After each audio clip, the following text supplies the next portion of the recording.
ఒకడు ఓట్లు మరొకడు ఒట్లు, ఒకడు ఓట్లు ఒకడు ఓట్లు.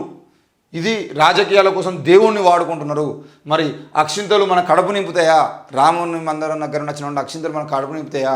మాకు అక్షింతలు కాదయ్యా, మాకు కావాల్సింది సన్నబియ్యం, మాకు కావాల్సింది ఉపాధి, మాకు కావాల్సింది ఉద్యోగాలు, మాకు కావాల్సింది చదువు, మాకు కావాల్సింది విద్య, వైద్యము. వీటి గురించి చెప్పుర్రా అంటే ఇవన్నీ ఏం లేవు. మేము అక్షింతలు ఇస్తాను, మీరు చల్లుకొని మీ జీవితాలు బాగుపడతాయి. నితిలా ఓ పొట్లం పంపిస్తాం, ఆ పొట్లంలో ఉన్నటువంటి అక్షింతలు మీరు చల్లుకొని మీ జీవితాలు బాగుపడతాయి. ఎవరి జీవితం బాగుపడుతుంది అక్షింతలు చల్లుకున్న తర్వాత?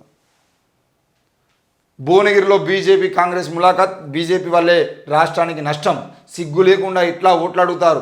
తెలంగాణకు కాంగ్రెసే ప్రధాన శత్రువు. నా గుండె చీలిస్తే తెలంగాణ కనబడితే, తెలంగాణ ప్రజల గుండె చీలిస్తే, తెలంగాణ రైతుల గుండె చీలిస్తే నేను కనబడతా అని చెప్పేసి కేసీఆర్ మాట్లాడుతాడు. మరి అట్లా బీజేపీ చెప్పగలుగుతుందా? అట్లా కాంగ్రెస్ చెప్పగలుగుతుందా?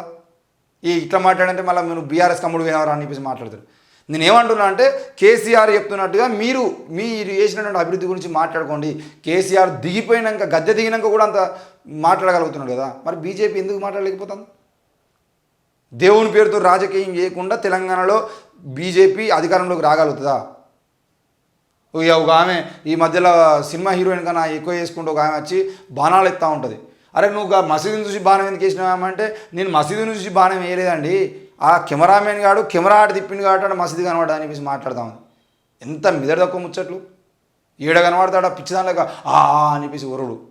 ఏడే నేర్చుకుంటారు. రాజకీయ నాయకులా మీరు రౌడీజమా? రాజకీయ నాయకులు చేయాల్సినటువంటి ప్రచారం అట్నే ఉంటుందా? మరి ఎలక్షన్ కమిషన్ ఎన్నిసార్లు చెప్పినా ఎలక్షన్ కమిషన్ ఏడవన్నదో అర్థమవుతలేదు. రోడ్ల మీద కనబడతలేదు, వీళ్ళు చేసేటువంటి అరాచకాల మీద కూడా కనబడతలేదు ఎలక్షన్ కమిషన్. అసలు మొత్తానికి ఎలక్షన్ కమిషన్ కూడా ఈడీ సిబిఐ లాగానే బీజేపీకి అమ్ముడు పోయిందని చెప్పేసి చాలామంది విమర్శించినట్టుగానే ఇది నిజంగానే అమ్ముడు పోయిందని చెప్పేసి డౌట్ కూడా మాకు వస్తూ ఉంది. ఇక కాంగ్రెస్ కొడుకులకు అహంకారం నెత్తినెక్కింది. ఆ పార్టీకి ఓటేస్తే మెదకు, సిద్దిపేట జిల్లాలు పోతాయి. రాజీనామా లేఖల మేధావుల చేతుల్లో పెట్టేందుకు రేవంత్ రెడ్డి సిద్ధమా? హరీష్ రావు. మరి రాజీనామా లేఖ వేసి తెలంగాణ ఉన్నటువంటి మేధావుల చేతిలో పెడదాం. ఒకవేళ ఆగస్టు 15 లోపు కనుక నువ్వు రుణమాఫీ చేయకపోతే రాజీనామా చేయి, లేకపోతే నేను రాజీనామా చేస్తాను, నేను రాజకీయాన్ని ఉండ తప్పకుండా అని చెప్పేసి హరీష్ రావు అంటున్నాడు. ఇద్దరి రాజీనామా లెటర్లు మేధావుల చేతిలో పెడదాం. ఆగస్టు 15 నాడు నువ్వు చేసేదంటే నీది ఉంటుంది, నేను రాజీనామా చేస్తాను, నాది ఆమోదించురి, లేదంటే నేను అధికారంలో ఉంటా, నువ్వు రాజీనామా చేయని చెప్పేసి హరీష్ రావు అంటాడు. మరి కేసీఆర్ మళ్ళీ రేవంత్ రెడ్డి దానికి ఏం మాట్లాడతారో చూద్దాం. ఇక ఫోన్ ట్యాపింగ్ నిందితులపై సైబర్ టెర్రరిజం సెక్షన్లు. ఐటీ యాక్ట్ 66F నమోదుకు సన్నద్ధం. నాంపల్లి కోర్టులో మెమో దాఖలు చేసిన పంజాగుట్ట పోలీసులు. నేరం రుజువైతే జీవిత ఖైదు. ట్యాపింగ్పై ఇజ్రాయిల్లో ప్రణీత్రావుకు ట్రైనింగ్. ఫోన్ ట్యాపింగ్ నిందితులపై సైబర్ టెర్రరిజం సెక్షన్లు పెట్టిరట. సైబర్ టెర్రరిజం కింద సెక్షన్ నమోదు చేసిర్రు, అన్నీ ఎత్తారు. కానీ గదే ప్రణీత్రావు, గదే ప్రభాకర్ రావు, గదే భుజంగరావు, గదే తిరుపతనాల మీద కేసులు పెడతారు తప్ప ఈ ఫోన్ ట్యాపింగ్ ఎవరు చేయించారు? ఇంకో ఈ పెద్ద మనిషిని, ఎవరిని, ప్రణీత్ రావు అనే వ్యక్తిని ఫోన్ ట్యాపింగ్ కోసం ఇజ్రాయెల్ తీసుకుపోయి ఆయనకు ప్రత్యేకంగా ట్రైనింగ్ ఇప్పించింది ఎవరు? ఈ విషయం కదా మనం సమాధానం చెప్పాలి. ప్రణీత్ రావుకు ట్రైనింగ్ ఇప్పించింది ఎవరు? అసలు ఎవరి అవసరం కోసం ఈయన ట్రైనింగ్ తీసుకున్నాడు?